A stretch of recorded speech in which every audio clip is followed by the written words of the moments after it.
कारण करुणा वर्णालय भक्तवंशा कल्पतरु कलियुगीन पूर्णावतार भगवान शिवानंद जी के कमलवत चरणों में मेरा कोटि कोटि प्रणाम।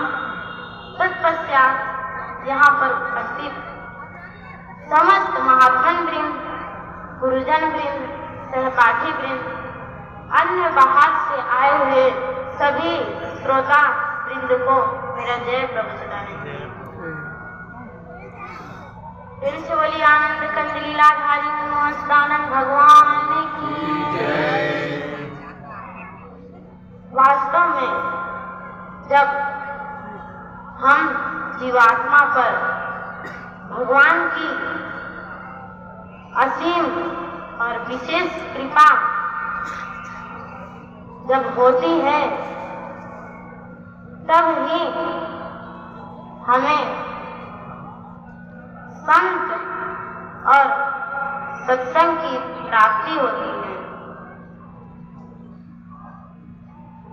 संत और सत्संग की प्राप्ति जब हम पर भगवान की असीम कृपा होती है तभी प्राप्ति होती है और सत्संग संत के बिना नहीं होता है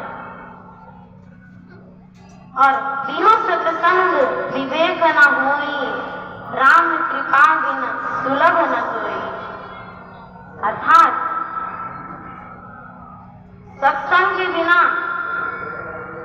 विवेक जागृत नहीं हो सकता और सत्संग और संत जब तक हम जीवात्मा पर परमात्मा की कृपा जब तक नहीं होगी रहेगी तब तक मिलना असंभव है।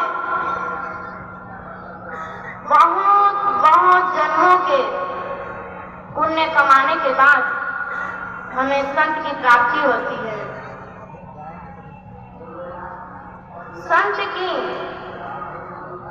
अलग अलग ग्रंथों में अलग अलग महत्ता गाया गया है। जैसे तुलसीदास जी कहते हैं, संत वह है तन करी मन करी वचन करी काहू दुखत नाय। दूसरी ऐसे संत जन राम रूप जगमान। अर्थात तन से, मन से, वचन से और कर्म से जो किसी भी जीव को किसी भी प्रकार का कोई दुख कष्ट न देता हो, वही संत इस जग में, इस संसार में राम रूप में ही विचरण करते हैं। तन से यानी शारीरिक। तो देखिए, यह प्रश्न उठ सकता है कि अगर कोई संत को कोई दुर्जन किसी प्रकार का कष्ट या परेशान कर रहा हो, तो उसे कोई शारीरिक कष्ट मिलती है, तो क्या संत उत्तरदायी है? नहीं। आगे तुलसीदास जी कहते हैं कि निज संगी निज सम करत दुर्जन मन दुख दून। मलयाचल है संत जन तुलसी दोष विहून। अर्थात जो संत का संग करता है उसे संत सद्विचारी, सद्व्यवहारी,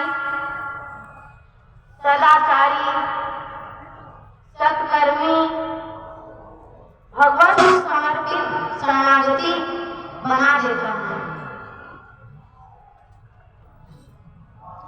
और जब ऐसा होता है तो कोई भी दुर्जन दुष्ट को कष्ट होने लगता है, कष्ट और भी बढ़ जाता है। तो देखिए, अब हमारे महाराज जी के अनुसार भी सत्य की क्या महिमा है। संत जो अंतिम सत्य के साथ है। सत्य वास्तव में दो प्रकार के होते हैं। पहला वास्तविक सत्य, दूसरा व्यवहारिक सत्य। वास्तविक सत्य ही अंतिम सत्य है। वास्तविक सत्य परमात्मा है। परमात्मा के अलावा वास्तविक सत्य किसी पर भी नहीं आ सकता है, क्योंकि यह सब परिवर्तनशील है। और वास्तविक सत्य जो अपरिवर्तनशील हो,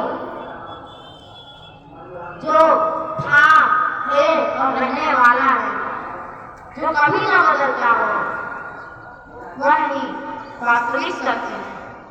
यहाँ तक कि आत्म ईश्वर ब्रह्म भी वास्तविक सत्य में नहीं है, क्योंकि जब आत्म ईश्वर ब्रह्म इस संसार में आकर के दोष गुण से युक्त हो जाता है, तो वह जीव रूप में परिवर्तित हो जाता है। इसीलिए परमात्मा के अलावा वास्तविक सत्य कोई भी नहीं है। दूसरा व्यवहारिक सत्य। व्यवहारिक सत्य कथनी के अनुसार ही करनी और भी कठिन। जो कहें वही करें और जो करें वही करें। अगर आपके जीवन में व्यवहारिक सत्य भी उतर गया तो आपके अंदर कोई दोष त्रुटि नहीं रह सकता, नहीं रहेगा। सतयुग के राजा हरिश्चंद्र जी को ही देख लीजिए, उनके जीवन में क्या था? केवल उनके जीवन में व्यवहारिक सत्य था, क्योंकि वास्तविक सत्य में तो कोई आ ही नहीं सकता। उनके अंदर केवल व्यवहारिक सत्य था। व्यवहारिक सत्य होने के कारण ही सतयुग से लेकर के आज तक उनका नाम चला आ रहा है। सतयुग से इतने लोग हुए, कितने आए, कितने गए, परंतु उनका नाम क्यों नहीं आया? क्योंकि उन्होंने इस संसार में केवल आकर के भोग व्यसन में अपना जीवन व्यतीत करके अपने शरीर परिवार में लगे चिपके बसे रहे और आपको कर्म करके चले गए। परंतु जिन्होंने इस संसार के लिए, आप हम लोगों के लिए कुछ सीख दे करके, कुछ सिखा करके जो गए हैं, उन्हीं का नाम आज आ रहा है। तो देखिए, संत जो अंतिम सत्य के साथ हो, जिसका सब कुछ परमात्मा ही हो, जिसके आगे पीछे ऊपर नीचे भीतर बाहर सब कुछ परमात्मा ही हो, वही संत कहलाने का हकदार है। वास्तव में सच्चा संत तो परमात्मा ही है, परंतु दूसरे नंबर का संत वह है जो उनके आज्ञा अनुसार, उनके ज्ञान को पा करके, उनके ज्ञान के अनुसार वह चल करके लोगों को, जीवों का उद्धार करने में लोगों को समझा करके कि ये संसार झूठा है, समझा करके, और जो भगवान की ओर बढ़ाता हो वह दूसरे नंबर का सत्य है। जिसका इस संसार में किसी भी प्रकार का कुछ है तो वह संत के परिभाषा में नहीं आ सकता। देखिए, संत मिलन ही कितना दुर्लभ है। संत मिलेगा तभी सत्संग मिलेगा, और सत्संग से ही इस जीवन का उद्धार होगा। सत्संग से ही आप जानेंगे कि संसार क्या है, शरीर क्या है, जीव क्या है, ईश्वर क्या है और परमेश्वर क्या है। जिसमें सत्य का संग हो,